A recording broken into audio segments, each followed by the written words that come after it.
Hello friends, welcome to my YouTube channel. आप सभी का हमारे इस यूट्यूब चैनल पर स्वागत है।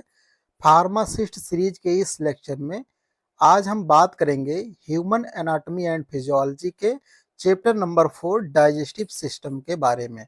इस सीरीज में हम कुछ इंपॉर्टेंट क्वेश्चंस के बारे में बात करेंगे जो एमसीक्यू बेस्ड क्वेश्चन है और वो फार्मासिस्ट एग्जाम के पॉइंट ऑफ व्यू से काफी इंपॉर्टेंट क्वेश्चंस हैं। तो आइए बिना समय बर्बाद किए हुए हम क्वेश्चन को स्टार्ट करते हैं। क्वेश्चन नंबर फर्स्ट है, the main function of hydrochloric acid in the stomach is, यानी जो हाइड्रोक्लोरिक एसिड है उसका मेन फंक्शन आपका स्टमक में क्या होता है। तो ऑप्शंस में आपको दिया गया है digest fat, activate pepsinogen to pepsin, emulsify proteins और एब्जॉर्ब विटामिन बी 12। तो इसमें जो है आपका करेक्ट आंसर जाएगा ऑप्शन नंबर बी, जो कि होगा एक्टिवेट पेप्सिनोजन टू पेप्सिन, यानी जो HCl होता है वो क्या करता है, पेप्सिनोजन को पेप्सिन में कन्वर्ट करता है। Question number 2, which enzyme is responsible for protein digestion in the stomach. Question number 2 कह रहा है कि वह कौन सा एंजाइम है जो रिस्पॉन्सिबल है प्रोटीन डाइजेशन के लिए स्टमक में। तो इसमें आपका option number B pepsin answer जाएगा। पेप्सिन जो होता है वो प्रोटीन डाइजेशन के लिए रिस्पॉन्सिबल होता है स्टमक के अंदर। Question number 3, bile is secreted by. Question number 3 कह रहा है कि जो बाइल होता है वो किसके द्वारा सिक्रेट किया जाता है। तो इसमें आपको ऑप्शन दिए गए हैं pancreas, gall bladder, liver, duodenum. But इसका जो करेक्ट आंसर होगा वो होगा आपका ऑप्शन नंबर सी, लीवर। जो लीवर होता है वो क्या करता है, बाइल का सिक्रीशन करता है। लीवर जो है वो बाइल का सिक्रीशन करता है। बट अगर हम बात करें इसके स्टोरेज के बारे में, तो स्टोरेज स्टोरेज में आपका जो है गॉल ब्लैडर आंसर हो जाएगा। बट क्वेश्चन नंबर 3 का जो करेक्ट आंसर है वो है आपका लीवर। बट ध्यान रखने वाली बात यह है कि अगर सिक्रीशन की बात करता है तो आप लीवर आंसर करेंगे, और अगर स्टोरेज की बात करता है तो आप गॉल ब्लैडर आंसर करेंगे। Question number 4, the primary function of bile is to. Question number 4 कह रहा है कि जो प्राइमरी फंक्शन होता है बाइल का वो क्या होता है। तो जो बाइल का प्राइमरी फंक्शन होता है वो होता है इमल्सिफाई फैट। जो बाइल होता है वो फैट का इमल्सिफिकेशन करता है। तो यहाँ पे आपका option number C correct answer हो जाएगा। क्वेश्चन नंबर 5 का बात करें, which vitamin requires intrinsic factor for absorption, यानी वह कौन सा विटामिन है जो इंट्रिंसिक फैक्टर के एब्जॉर्प्शन के लिए जरूरी होता है। तो इसमें आपका ऑप्शन नंबर सी, ठीक है, विटामिन बी 12 आंसर जाएगा। Question number 6, the major site of nutrient absorption is, यानी जो मेजर साइट होता है न्यूट्रिएंट एब्जॉर्प्शन के लिए वो क्या होता है। तो यहाँ पर आपका करेक्ट आंसर जेजुनम जाएगा। जो इंटेस्टाइन का जेजुनम वाला पार्ट होता है वो एक मेजर साइट होता है न्यूट्रिएंट एब्जॉर्प्शन के लिए। तो यहाँ पे आपका आंसर सी हो जाएगा, जो है jejunum.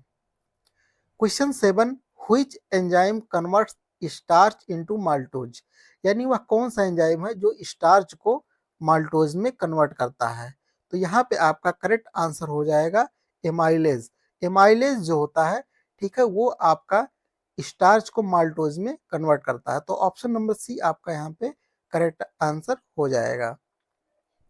Question number 8, pancreatic juice is, यानी जो पेनक्रियाटिक जूस होता है वो क्या होता है, यानी उसका नेचर एसिडिक होता है, न्यूट्रल होता है, एल्कलाइन होता है और एसिडिक होता है। तो ये आपका जो यहाँ पे करेक्ट आंसर जाएगा वो आपका जाएगा स्लाइटली एल्कलाइन। जो पेनक्रियाटिक जूस ही होता है वो आपका स्लाइटली एल्कलाइन इन नेचर होता है। Question number 9, which of the following is not a function of large intestine, यानी इनमें से कौन सा ऐसा है जो लार्ज इंटेस्टाइन का फंक्शन नहीं है। तो अगर हम बात करें, ठीक है, प्रोटीन डाइजेशन के लिए, तो ये जो है आपका इसमें लार्ज इंटेस्टाइन का फंक्शन नहीं होता है। तो ऑप्शन नंबर सी आपका यहाँ पे करेक्ट आंसर हो जाएगा। Question number 10, trypsinogen is activated into trypsin by. जो ट्रिप्सिनोजन है वो किसके द्वारा ट्रिप्सिन में कन्वर्ट किया जाता है। तो उसका करेक्ट आंसर हो जाएगा आपका इंट्रोकाइनेज। इंट्रोकाइनेज जो होता है, ठीक है, वो आपका ट्रिप्सिनोजन को जो है ट्रिप्सिन में कन्वर्ट करता है। तो क्वेश्चन नंबर 10 का ऑप्शन नंबर बी यहाँ पे करेक्ट आंसर इंट्रोकाइनेज हो जाएगा। Question number 11, which hormone stimulate secretion of pancreatic enzyme, यानी वो कौन सा हार्मोन है जो पेनक्रियाटिक एंजाइम के सिक्रीशन को स्टिमुलेट करता है। तो यहाँ पे आपका जो करेक्ट आंसर हो जाएगा कोलेसिस्टोकाइनिन यानी सीसीके जिसे कहते हैं। तो यहाँ पे आपका ऑप्शन नंबर सी जो है करेक्ट आंसर माना जाएगा। Question number 12, the pH of gastric juicy is approximately. Question number 12 कह रहा है कि जो पीएच होता है वो गैस्ट्रिक जूसी का कितना होता है। तो गैस्ट्रिक जूस का जो अप्रॉक्सीमेटली पीएच होता है वो आपका 1 से 2 जो होता है, जो काफी स्ट्रॉन्ग एसिडिक मीडियम होता है। ठीक है, काफी स्ट्रॉन्ग एसिडिक मीडियम होता है। तो ऑप्शन नंबर ए जो है आपका यहाँ पे करेक्ट आंसर माना जाएगा। Question number 13, which structure prevents food from entering trachea during swallowing. Question number 3 कह रहा है कि वो कौन सा स्ट्रक्चर है जो प्रिवेंट करता है खाने को ट्रैकिया के अंदर जाने से जब आप किसी चीज को निगल रहे होते हैं। तो यहाँ पे आपका ऑप्शन में उल्वा है, एपिग्लॉटिस है, लैरिंग्स है, फायरिंग्स है। बट आपका यहाँ जो करेक्ट आंसर जाएगा वो जाएगा आपका यूपीग्लॉटिस, यानी ऑप्शन नंबर बी आपका यहाँ करेक्ट आंसर होता है। एपिग्लॉटिस ही वो स्ट्रक्चर होता है जो खाने को आपके ट्रेकिया में सोइलिंग के समय एंट्री करने से रोकता है यानी प्रिवेंट करता है।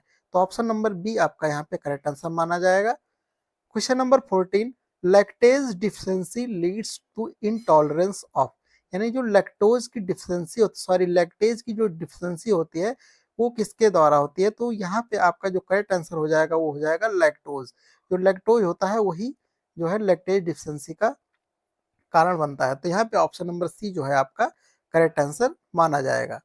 क्वेश्चन नंबर 15 के बारे में बात करें, the longest part of the alimentary canal is, जो एलिमेंट्री कैनाल का सबसे लॉन्गेस्ट पार्ट होता है वो आपका होता है इलियम। इलियम वाला पोर्शन जो होता है वो आपका सबसे लॉन्गेस्ट पार्ट होता है। तो यहाँ पे जो है ऑप्शन में आपको ऑप्शन नंबर सी आपका करेक्ट आंसर हो जाएगा।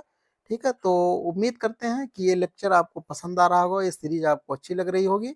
तो आप हमारे चैनल को सब्सक्राइब करें और वीडियो को लाइक करें और अपने दोस्तों को भी जरूर शेयर करें जिससे उनकी प्रिपरेशन में काफ़ी हेल्प मिल सके। तो आज के लिए इतना ही, फिर मिलते हैं नेक्स्ट लेक्चर में। धन्यवाद।